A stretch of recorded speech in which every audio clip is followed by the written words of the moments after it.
नमस्कार, आदाब प्यारे बच्चों। वेलकम टू DSE जेज होम क्लास। आप जानते हैं हम होम क्लास में general science class 8th chapter number 15 पढ़ रहे हैं। ये चैप्टर काफ़ी लंबा है, इसे पढ़ने में, इसे कवर करने में हमें समय लग रहा है। तो आज हम पढ़ रहे हैं ओराइन कॉन्स्टेलेशन, इस बारे में हम पढ़ेंगे। जब हम विंटर सेशन में या विंटर सीजन में आसमान में रात को देखते हैं, यानी सर्दियों में जब आकाश की तरफ हम देखते हैं, जब मौसम बिल्कुल साफ होता है, तो हमें कुछ इस तरह से एक कॉन्स्टेलेशन दिखाई देता है, यानी तारों का एक ग्रुप दिखाई देता है जिसमें 7 तारे होते हैं। ये आप यहाँ पे देख सकते हैं 1 2 3 4 5 6 7। तो ये कुछ बड़े तारे आपको दिखाई देते हैं। बाकी भी वहाँ पे तारे हैं, लेकिन बाकी छोटे छोटे तारे हैं। ये बड़े जो तारे इसमें हमें दिखाई देते हैं, इसे ही हम ओराइन या हंटर या हिंदी में मृग वेधा के नाम से जानते हैं। तो आमतौर पर हम इसे ओराइन ही कहते हैं। तो ये एक शिकारी की शक्ल का भी इन स्टार्स को मिला के हमें दिखाई देता है। एक शिकारी की शक्ल का भी एक कॉन्स्टेलेशन हमें दिखता है। तो इस बारे में हम आगे पढ़ेंगे। ये जब हम टेलीस्कोप के जरिए देखते हैं तो ये स्टार्स और भी बड़े हमें दिखते हैं। ये यहाँ पे आप देख सकते हैं 1 2 3 4 5 6 7, ये जो बड़े स्टार्स हैं। तो इसमें बाकी छोटे स्टार्स भी हैं और भी छोटे कुछ फेंट स्टार्स हैं। ये हम पढ़ रहे हैं, यानी ओराइन के बारे में। ये हंटर की तरह, एक शिकारी की तरह हमें दिखता है, जिसमें ये सब स्टार्स को मिलाकर शिकारी की शक्ल बनती है। ये आप यहाँ पे देख सकते हैं। यहाँ पे भी एक शिकारी की शक्ल मैंने आपको दिखाई है, जिसमें ये स्टार्स आपको दिखाई देते हैं। इसलिए इसको हंटर के नाम से भी हम जानते हैं। तो हम आगे बढ़ते हैं। यहाँ आप देख सकते हैं ओराइन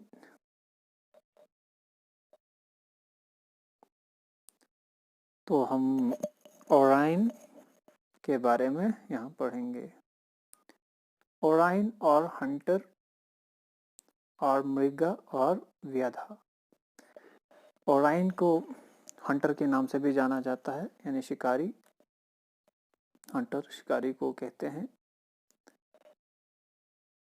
और मृगा यानी मृग, मृग कहते हैं हिरण को। हिंदी में हिरण को कहते हैं मृग। और व्याधा, व्याधा भी हिंदी लफ्ज है। तो इसे अलग अलग नामों से हम जानते हैं। Orion is another constellation of 7 stars and is one of the most magnificent constellations in the winter sky. Its name in Indian astronomy is Vyadha or Mriga. तो ओराइन एक और कॉन्स्टेलेशन, एक नक्षत्र है 7 तारों का, जो बहुत ही भव्य यानी शानदार, मैग्निफिसेंट होता है। शानदार एक नक्षत्र है विंटर स्काई में, यानी सर्दियों के मौसम में, सर्दियों के सीजन में जब मौसम साफ होता है तो रात को आसमान में हम इसे देख सकते हैं अपनी नंगी आंखों से। मैंने अभी पिक्चर में भी आपको, तस्वीर में भी आपको दिखाया। इसे इंडियन एस्ट्रोनॉमी में, यानी हिंदुस्तान की जो एस्ट्रोनॉमी है, जो अंतरिक्ष के बारे में हमें इंफॉर्मेशंस प्रोवाइड कराती है, हमें बताती है, उसे एस्ट्रोनॉमी कहते हैं। तो इंडियन एस्ट्रोनॉमी में से मृग के नाम से हम जानते हैं या व्याधा के नाम से जानते हैं। मृग कहते हैं हिरण को, यानी हिरण की शक्ल का भी ये हमें दिख सकता है।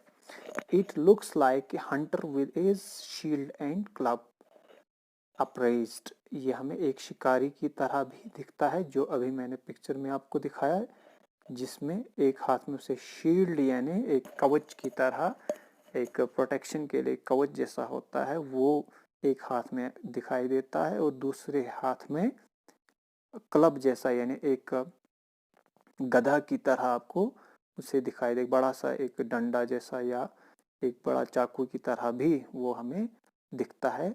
अप्रेज्ड यानी ऊपर दूसरे हाथ में उठाया हुआ एक क्या कहते हैं, क्लब, जिसे आप कहते हैं गदा। The seven major stars in it form the body of the hunter.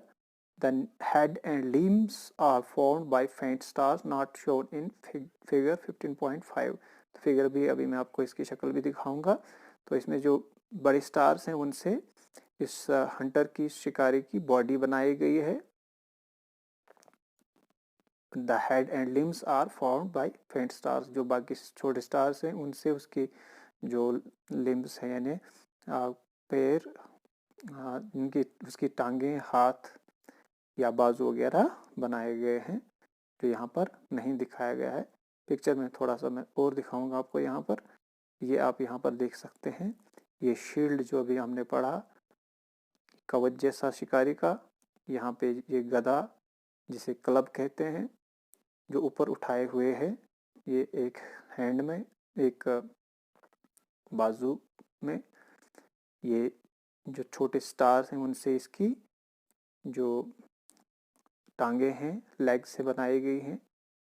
तो यहाँ पे बेल्ट शिकारी की, जो सेंटर में 3 स्टार्स हैं, ये सब आप इसमें देख रहे हैं। ये एक शिकारी की तरह ये कॉन्स्टेलेशन दिखाई दे रहा है। हम आगे बढ़ते हैं। यहाँ पर और पढ़ेंगे हम आगे। इन द ओरियन या ओराइन 4 stars form a kind of rectangle. इसमें जो 4 स्टार्स आपको दिखाई देंगे जो एक रेक्टेंगल बनाते हैं। यहाँ पर आप उन्हें देख सकते हैं, ये 4 एंगल, ये 4 स्टार्स जो हैं ये एक रेक्टेंगल जैसी, रेक्टेंगल इस शक्ल की होती है। ये आपको इस तरह से आपको दिखाई दे सकती है। ये यहाँ पर उसकी शक्ल रेक्टेंगल जैसा जो ये बनाते हैं। तो in the Orion 4 stars form a kind of rectangle. In the one corner of this rectangle is situated the largest star called Betelgeuse या Betelgeuse भी हम इसको कहते हैं, Betelgeuse, whereas another bright star called Rigel या Rigel भी हम इसे कहते हैं is situated on the opposite corner. There are 3 prominent stars which are situated in the middle of the constellation forming a straight line. यहाँ पर आप देख सकते हैं बीटलग्यूस के बारे में, या बीटलज्यूस भी इसे हम कहते हैं। ये यहाँ पर ये वाला स्टार बीटलज्यूस, ये यहाँ पर रिगेल या रिजेल भी हम इस स्टार को कहते हैं। दूसरा यहाँ पे बेल्ट्रिक्स, यहाँ पे एक और स्टार है और बाकी भी छोटे स्टार्स इसमें हैं। तो ये कुल मिलाकर ये एक हंटर की शक्ल का ये कॉन्स्टेलेशन हमें दिखता है या मृग की तरह दिखता है। ओराइन भी हम इसे कहते हैं। तो एक कार्नर में ये रेक्टेंगल जैसी बनाता है, whereas another bright star called Rigel या रिजेल भी हम उसको कहते हैं। is situated on the opposite corner. There are 3 prominent stars which are situated in the middle of the constellation forming a straight line. और सेंटर में आप देख रहे हैं 3 स्टार्स हैं जो उस शिकारी की एक बेल्ट की तरह भी हमें दिखाई देते हैं ये स्टार्स। तो ये हमने यहाँ पे थोड़ा सा पढ़ लिया है इसके बारे में। जो ओराइन या मृग स्टार एक कॉन्स्टलेशन है, ये यहाँ पर मैं और आपको थोड़ा सा समझाने के लिए दिखा रहा हूँ। ये आप देख सकते हैं बीटलग्यूस या बीटलज्यूस आप इसे कहें, या रिगेल या रिजल स्टार्स। ये बेल्ट जैसे जो 3 स्टार्स आपको दिखाई देते हैं इसमें, ये आ गया काउच इसका यानी शील्ड, और ये आ गया सम फेंट स्टार्स जो इसमें है उससे। यहाँ पर जो क्लब है या एक गदा जैसी बनाई गई है, तो इसीलिए इसका नाम दिया गया है हंटर या ओराइन कॉन्स्टिलेशन। तो आज हमने काफ़ी इसके बारे में पढ़ लिया। Thank you.